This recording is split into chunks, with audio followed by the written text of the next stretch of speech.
Hello champions, क्या हालचाल, कैसे हो सभी। आई होप आप सब मस्त जबरदस्त होंगे। जैसा कि हमने आपको लास्ट लेक्चर में बोला था कि हम द लास्ट लेसन चैप्टर के सारे क्वेश्चंस यानी पीवाईक्यूज नेक्स्ट लेक्चर में प्रोवाइड कराएंगे। So we will discuss the question and answers of the last lesson chapter.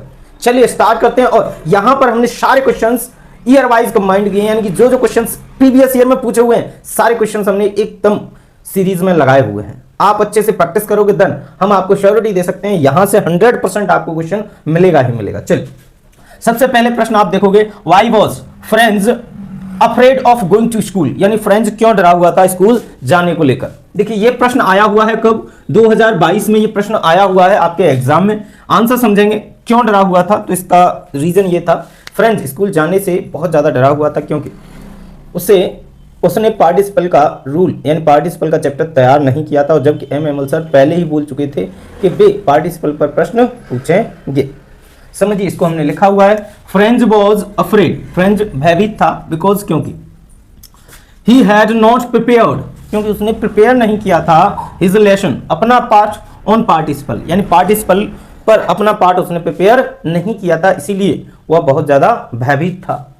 And और MML had already said, MML sir पहले ही बोल चुके थे दैट की he would ask a question on participle, he would ask a question on participle, कि वे participles पर क्या पूछेंगे, प्रश्न पूछेंगे। ये बात वो पहले ही बोल चुके थे। क्लियर है, ये आपका फर्स्ट क्वेश्चन का आंसर हो गया। आई होप आपको क्वेश्चंस के आंसर समझ आ रहे होंगे, बिकॉज हमने क्वेश्चंस को बहुत ही सरल भाषा में लिखने की कोशिश की है। नेक्स्ट क्वेश्चन देखेंगे, question number second, what announcement did MML make, यानी कि एमएमएल सर ने क्या अनाउंसमेंट की, यानी क्या घोषणा की एमएमएल सर ने। और आप देखोगे ये क्वेश्चन 2020 में आया हुआ प्रश्न है आपकी बोर्ड एग्जाम में, तो आप कहीं ना कहीं इस क्लास की इंपोर्टेंस समझ सकते हो कि कितना इंपोर्टेंस ये क्लास आपके एग्जाम के लिए रखती है। देखिए तो क्या घोषणा की थी, देखें इधर,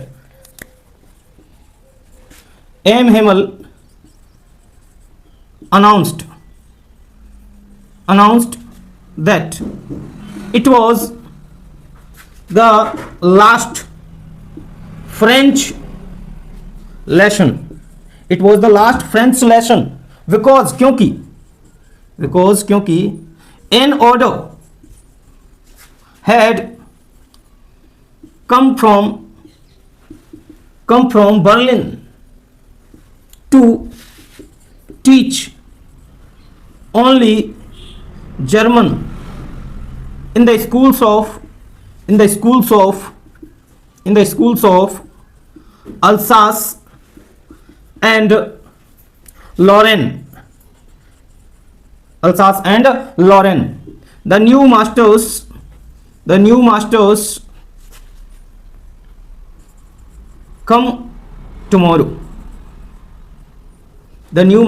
come tomorrow. यानी नए अध्यापक कल आएंगे। एक बार हिंदी में समझ लीजिए, एमएमएल सर ने घोषणा की दैट की it was the last French lesson, यानी कि ये फ्रेंच भाषा का अंतिम पाठ है, बिकॉज क्योंकि an order had come from Berlin to teach only German in the schools of Alsace and Lorraine, यानी कि आदेश आ चुके हैं बर्लिन से अल्सास और लॉरेन के स्कूलों में जर्मन भाषा पढ़ाने के। The new masters comes tomorrow, यानी नए अध्यापक कल आएंगे। ये है आपका क्वेश्चन नंबर सेकंड, जो कि 2020 में पूछा हुआ प्रश्न है। Now we will discuss question number third, जो कि आपके एग्जाम 2023 के बोर्ड एग्जाम में पूछा हुआ प्रश्न है। क्या प्रश्न है, what did MML say about French language, what did MML say about French language, यानी एमएमएल सर ने फ्रेंच लैंग्वेज के बारे में क्या कहा, एमएमएल सर ने फ्रेंच लैंग्वेज के बारे में क्या कहा। देखिए इधर, तो सबसे पहले आपको हिंदी में पता होना चाहिए, बिकॉज आपको जब हिंदी में पता होता है देन आपके लिए आंसर्स करना बहुत आसान बन जाता है। देखिए एमएमएल सर ने कहा था कि फ्रेंच भाषा इस संसार की सबसे सुंदर, सबसे स्पष्ट और सबसे तर्कसंगत भाषा है, इसलिए हमें इस भाषा को सुरक्षित रखना चाहिए और कभी नहीं भूलना चाहिए। अब देखिए इसको इंग्लिश में ट्रांसलेट करके लिखते हैं भाई। MML said that, MML sir ने कहा कि French is the most French language is the most French language is the most beautiful beautiful beautiful the clearest and the most logical is तर्कसंगत, most logical language in the world. यहां से आप language remove कर दोगे, but क्योंकि हमने यहां पर नीचे लैंग्वेज वर्ड यूज कर लिया है इसीलिए। सो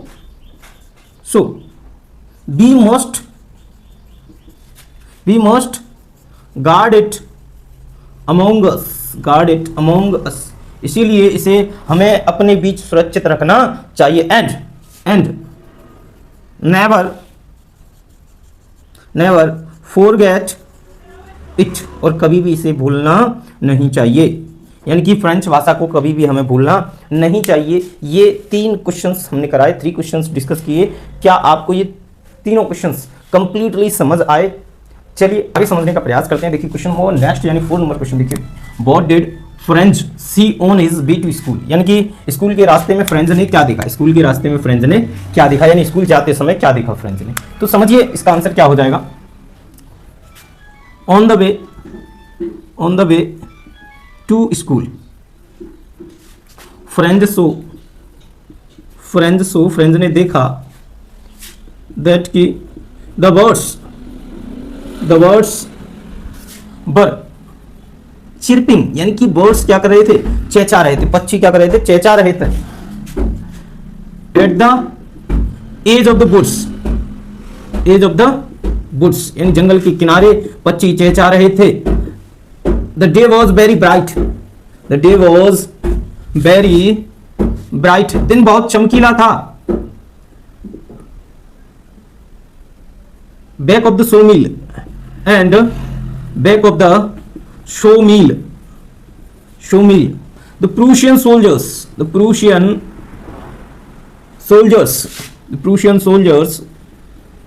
were drilling, यानी कि समझने की कोशिश करोगे क्या।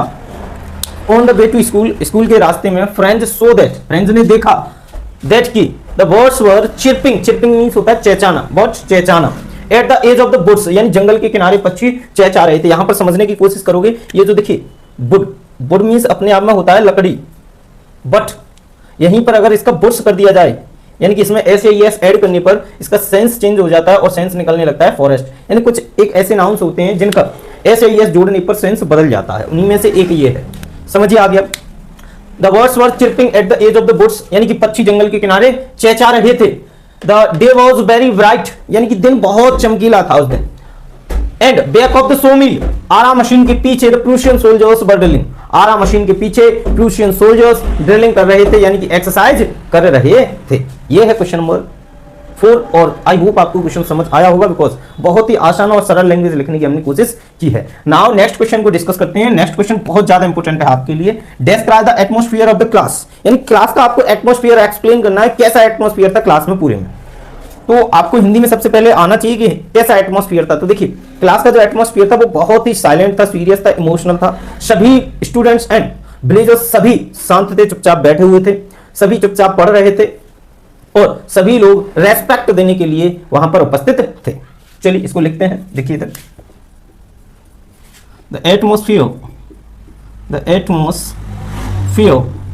Of the class was very silent, serious and emotional, यानी बहुत ही ज्यादा शांत, सब कुछ इमोशनल था, गंभीर थे सब कुछ। all the students and villagers sat attentively, सभी लोग एकदम अटेंटिवली तरीके से बैठे हुए थे। MML sir taught them with sadness, MML sir बड़े ही दुख के साथ उन्हें पढ़ा रहे थे। ये एटमॉस्फेयर था। और यहाँ पर और भी आप एक्सप्लेन कर सकते हो, जो भी आपको एक्सप्लेन करना है इतना लिख दोगे, देन आपका यहाँ से 4 मार्क्स डेफिनेटली स्कोर हो जाएगा। नाउ अब देखिए करेक्टर स्केच ऑफ एमएमएल, यानी कि एमएमएल सर की आपको करेक्टर स्केच एक्सप्लेन करनी है, या फिर इसी को आप दूसरे तरीके से बोलो तो एमएमएल सर के बारे में A to Z सारे पॉइंट्स आपको पढ़ने हैं, बिकॉज एमएमएल सर से जब भी क्वेश्चन बनेगा तो आप इस सब को लिख सकते हो, देन आपका यहाँ से मार्क्स स्कोर हो जाएगा। क्लियर है? देखिए एमएमएल सर के बारे में सबसे पहले आपको पता होना चाहिए कि एमएमएल सर कैसे थे, क्या करते थे। देखिए एमएमएल सर बहुत ही स्ट्रिक्ट लेकिन एकदम उदार टीचर थे, बहुत ही अच्छे टीचर थे। वे पढ़ाना बहुत पसंद करते थे, वह अपने विद्यार्थियों को बहुत पसंद करते थे, अपनी लैंग्वेज को बहुत अधिक पसंद करते थे। इसीलिए उन्होंने अपने जीवन के लगभग 40 वर्ष इसी विद्यालय में पढ़ाते हुए बिताए। इसीलिए इसी के साथ और आप लिखना चाहो तो ये लिख सकते हो कि एमएमएल सर बड़े ही सरल यानी बहुत अच्छे हृदय वाले मनुष्य थे। और भी चीजें देखिए लिखते हैं, देन आपको समझ आएगा। MML sir was a strict but MML sir was a strict but a decent teacher,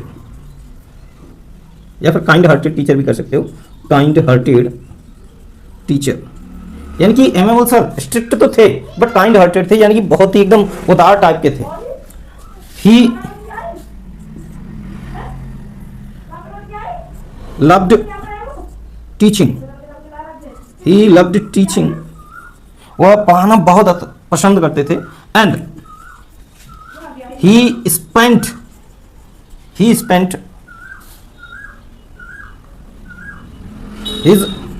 whole life उन्होंने अपना पूरा जीवन बिताया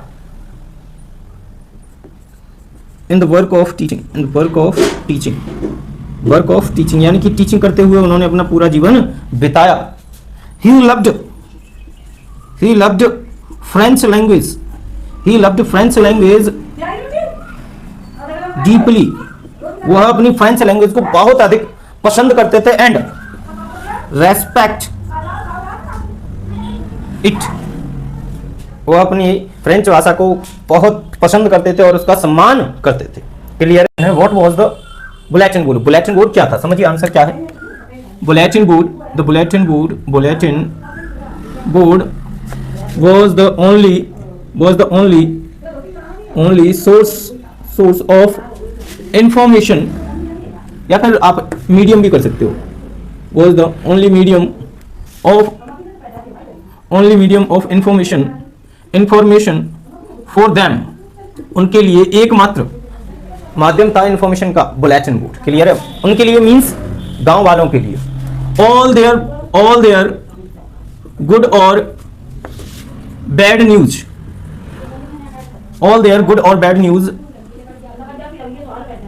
were published here, यहीं से पब्लिश हुई थी। क्लियर है? आगे देखिए next question, why were villagers sitting on the last benches पर गांव वाले क्यों बैठे हुए थे? What was the reason behind it? आप समझने की कोशिश करोगे, यहां पर हम लिख रहे हैं, समझिए।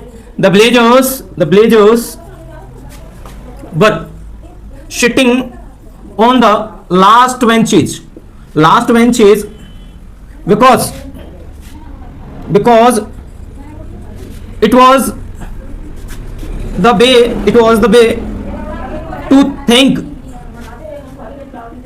to say thank to MML sir. ये वाला क्वेश्चन आपको समझ आया होगा, क्यों बैठे हुए थे? क्योंकि यह उनका तरीका था एमएमएल सर से आभार व्यक्त करने का। क्लियर है? ये आपका the complete last lesson chapter के क्वेश्चंस एंड आंसर्स हुए। देखिए क्वेश्चन एंड आंसर हमने शॉर्ट कराए हैं, लॉन्ग क्वेश्चन एंड आंसर नहीं कराए, बिकॉज इसके पीछे का रीजन ये है, हमने आपको जो समरी लिखवाई है वो आपको लॉन्ग क्वेश्चन बनाने में बहुत ज्यादा हेल्प करेगी। अगर हम लॉन्ग क्वेश्चन कोई भी लिखवाते हैं तो अराउंड आप देखोगे 10 to 15 लाइन्स होंगे और इसको लर्न करना आपके लिए असंभव हो जाता है। इसीलिए हमने लॉन्ग क्वेश्चंस नहीं लिखवाए, शॉर्ट क्वेश्चंस ही लिखवाए, और शॉर्ट क्वेश्चंस भी कोशिश की है आसान और सरल भाषा में लिखवाने की। तो आप लोग इनके नोट्स बना लोगे और लास्ट टाइम पर सिर्फ और सिर्फ आपको ये सारी चीजें रिवाइज करनी पड़े, इसके लिए आपको नोट्स बनाने ही बनाने पड़ेंगे। तो आप नोट्स अच्छे से प्रिपेयर करिए, जिससे क्या है कि आप अपने एग्जाम में बहुत अच्छा स्कोर कर पाओ। ये कंप्लीट हमने द लास्ट लेसन चैप्टर के क्वेश्चन एंड आंसर्स, समरी और हिंदी समरी सारी चीजें खत्म कर ली हैं विद प्रैक्टिस। यानी कि इसमें आप देखोगे प्रीवियस ईयर के क्वेश्चन सारे हमने कंबाइंड किए हैं, यानी सारे प्रीवियस ईयर के क्वेश्चन हैं। बाकी लास्ट मोमेंट पे अगेन हम इसके क्वेश्चंस एंड आंसर्स आपको फिर से प्रैक्टिस कराएंगे और बीच बीच में सेशंस लेते रहेंगे, जिसमें हम आपको टॉपिक यानी कि चैप्टर वाइज प्रैक्टिस करा देंगे, फिर नेक्स्ट प्रैक्टिस करा देंगे। और यहां से आपका ये मान लो डेफिनेटली स्कोर होना तय है इस YouTube चैनल से। तो चैनल को सब्सक्राइब कर लो, क्योंकि आगे आपको जितनी भी इंफॉर्मेशन मिलनी है वो एक सब्सक्राइब से ही मिलेगी। बिकॉज आप जब सब्सक्राइब करते हो तो आपके पास तुरंत इंफॉर्मेशन पहुंच जाती है और आप अपने लिए बेहतर कंटेंट और बेहतर अपॉर्चुनिटीज प्राप्त करोगे इस YouTube चैनल के माध्यम से। मिलते हैं नेक्स्ट वीडियो में, अभी के लिए इतना ही। Thank you, bye bye.